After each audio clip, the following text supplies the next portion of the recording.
Meet Radhika Shukla, a lady with love for heights of mountains and depths of oceans. Radhika has worked in internet, telecom, media and IT industry in various roles. Radhika is an open water swimmer and runner. She has participated in various marathons and swimathons like Delhi International Swimathon, Enduro Sports Goa, Airtel Half Delhi Marathon, and many more. Not only that, she is also a certified deep sea diver.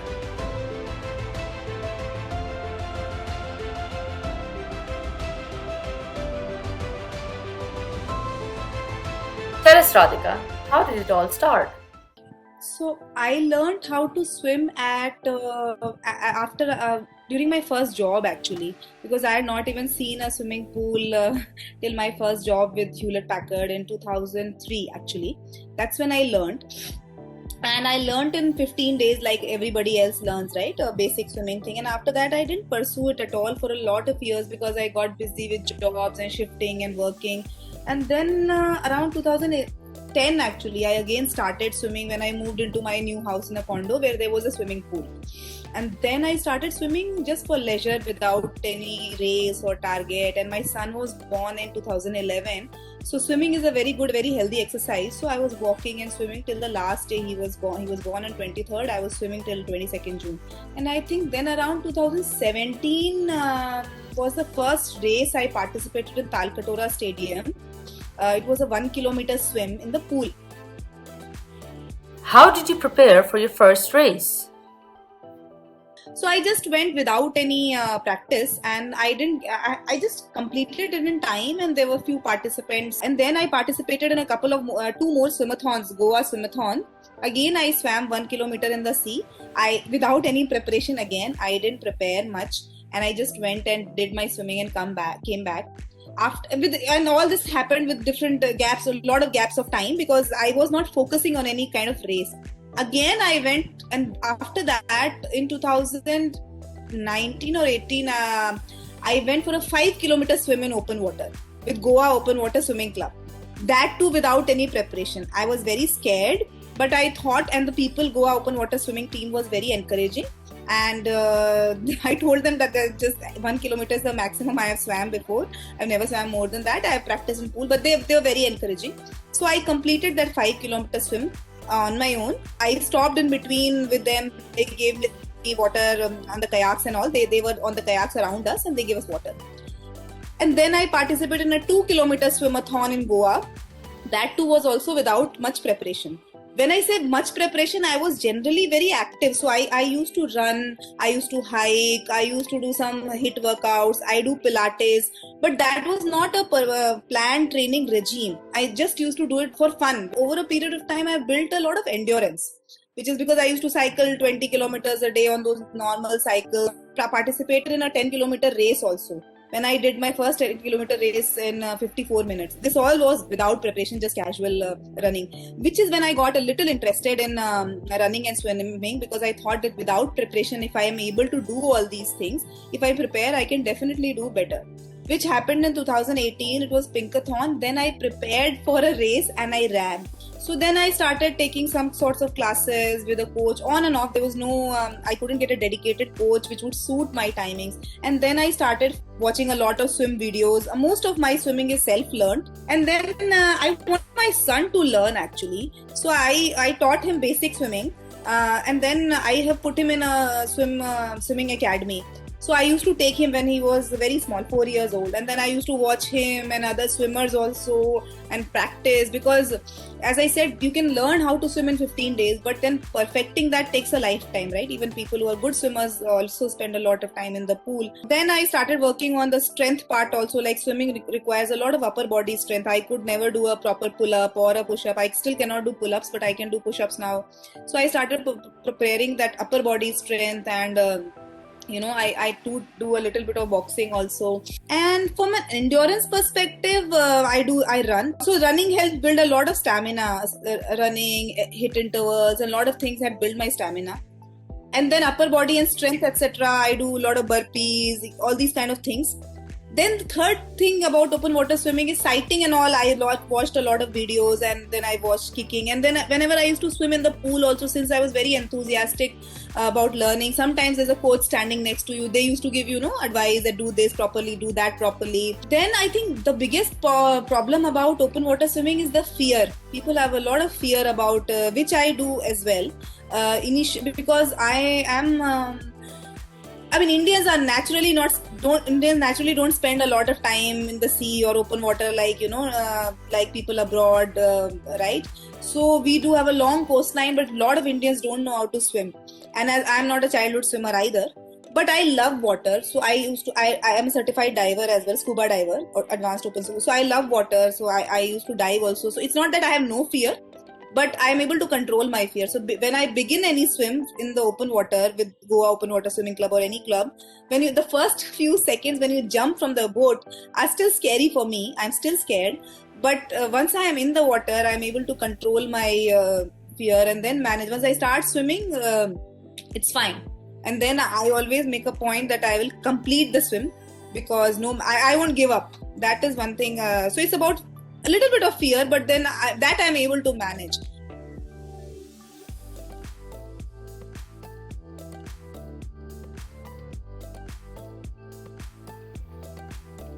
In India, still, a lot of women do not participate in sports. Instead, they spend their more time on social media. What are your thoughts on this? See, it is changing a lot in urban areas and metros. But again, if you compare the percentage of women participating in sports versus doing, as you rightly said, social media or dancing or hobbies like this, that number is very small. And that is largely because they have not seen their parents doing it, right? Your kids copy what you do, and it is about the environment and the desire to do it. So unless the parents are initially you have to push. I pushed my son into swimming and sports because I wanted to learn it and I didn't have a chance as a child. It's mainly because of family environment, I would say, that still young women are not coming. How do you manage or balance your corporate job with swimming and running? I think it is difficult, definitely difficult, and most important, not difficult just to find the time. It is difficult not to find the time to work out, but the recovery after workout and nutrition after workout is equally critical. Which means you have to sleep for 7-8 hours every day. You need to stretch also after the workout. So these things are very important. So I think eventually it is about prioritizing. Everybody has only 24 hours in a day, and the work, actually everybody's work is minimum 9 to 12 hours a day. Everybody has to work in a corporate environment.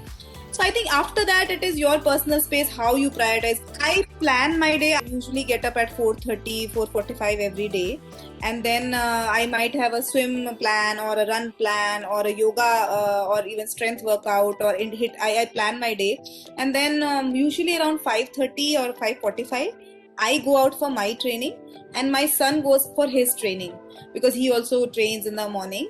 And then I usually am back by 7:15.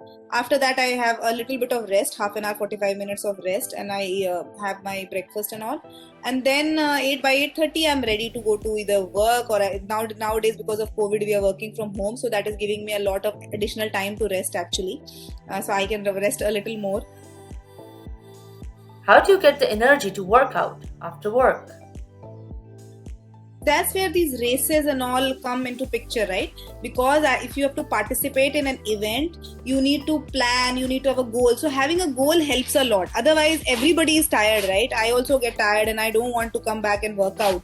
But then if you have a race coming up, you attach yourself to a coach or to a program online or offline, and you have to set certain goals, like this race I have to complete in this much time.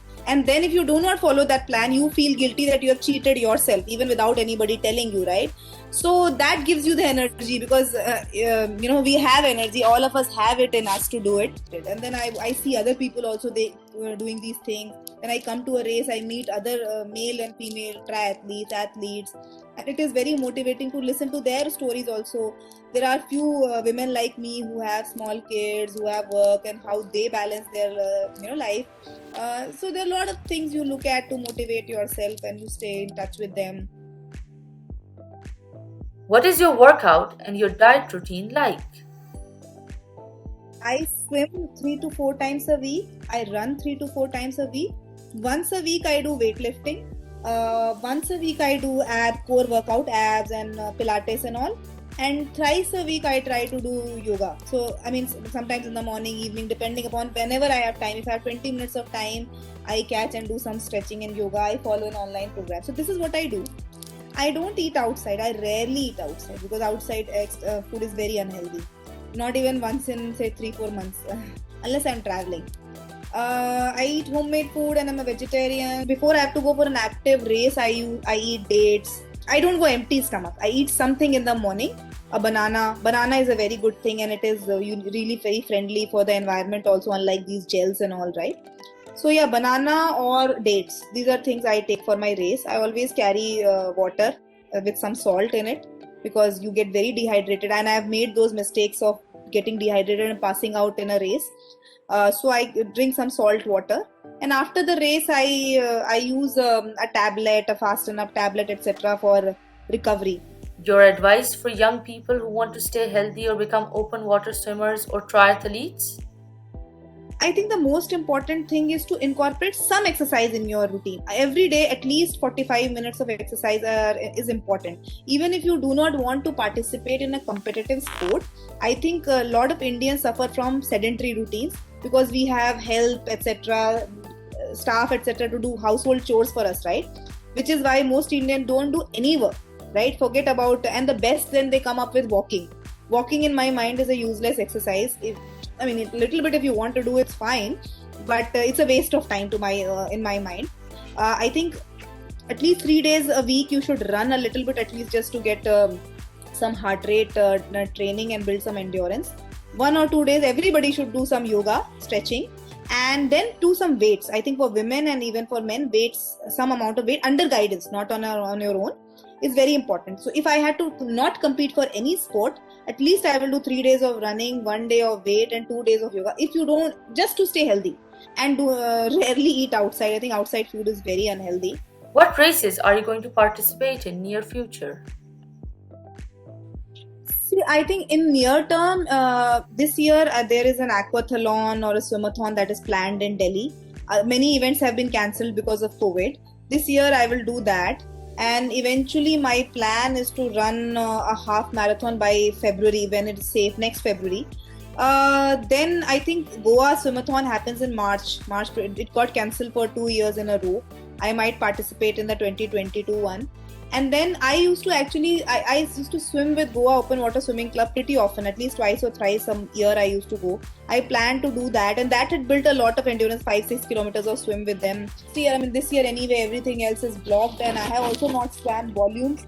But maybe towards the same time, say September, October, depending upon the weather, because in Europe, I think the weather is only fine between April to September, and then it starts getting cold again. They have these live-in boats where you stay there for 3-4 days and swim every day.